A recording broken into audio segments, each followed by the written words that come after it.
Evelyn's Grill was a staple in this community here in the East Winham area. I'm looking at this sidewalk where I ran up and down, played with my friends here while my mother ran this establishment. Evelyn's Grill was known by many in the city. And she ran this restaurant from the early 1960s. We don't have the dates that she started, but we know it was 1977 when she failed in health and she could not run it any longer. And this is my first time since 1977 stepping on this ground. I've been around the building, driving just to see what it looked like, returning home from the military, or in the parking lot here, but never have I stepped on this sidewalk. And just the memories that come to my mind when I look at this pole right here. She had a sign up here with Evelyn's Grill on it, and I still have photos with those signs. And we ran around this pole, and then we would go in her screen door inside this building. And it just brings back so many memories. And I was looking right here at this conduit right here. It used to be a telephone booth. Many of you don't know what a telephone booth is.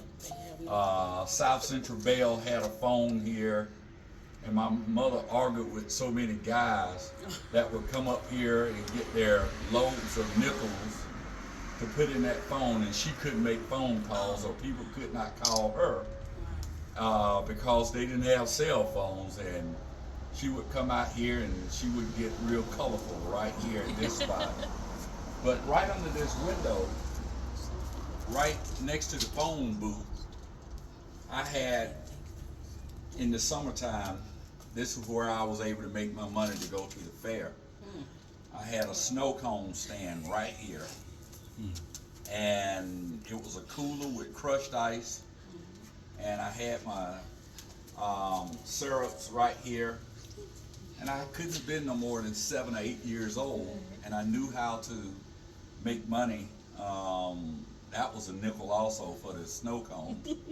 I never will forget it. And a lot of times we would run out of ice. That's how many we sold. And she sold hot dogs, cookies, candy, everything you could think of. For those that were old enough, ice cold beer. And Coke was a favorite drink. And right on the inside of this building, if we look in, there's a window right there. And she had what they call a jukebox. You walk in, and the first thing you would see is that jukebox, and it was always playing. And so many memories. My mother, she was able to help so many people in this community because of her entrepreneurship and her compassion for others. And I think that's where I picked up my compassion, or my passion to help others. I look around, even in these apartments, we used to call them the pink apartments. This building was pink, and the apartments were pink. Everything was pink around here. And at one while, the person that owned the building entrusted my mother to collect rent. Wow. So they would bring whatever their rent was to her. She had a book that she would keep the rent payments in, and she would turn it in to the person. So, Was that book called A Ledger? yes, Yes, she kept a ledger yeah. of each person. Yeah. She had every apartment number. Oh yeah, yeah. And it was some people, I'm gonna tell y'all a little funny story, that would move into apartments, and they would try to move out. Oh. And she thought, they thought she wouldn't see them, and she would catch them. And I think under one or two circumstances, she blocked their car in, a truck or whatever, so Go they ahead, couldn't Miss leave Evelyn. until she collected the rent. But not only did she sell good hot dogs, good food, she was able to be a good businesswoman. Yeah. So we are again again, it's different. And here we are. Here we are. Thank you. Here we are. Thank you.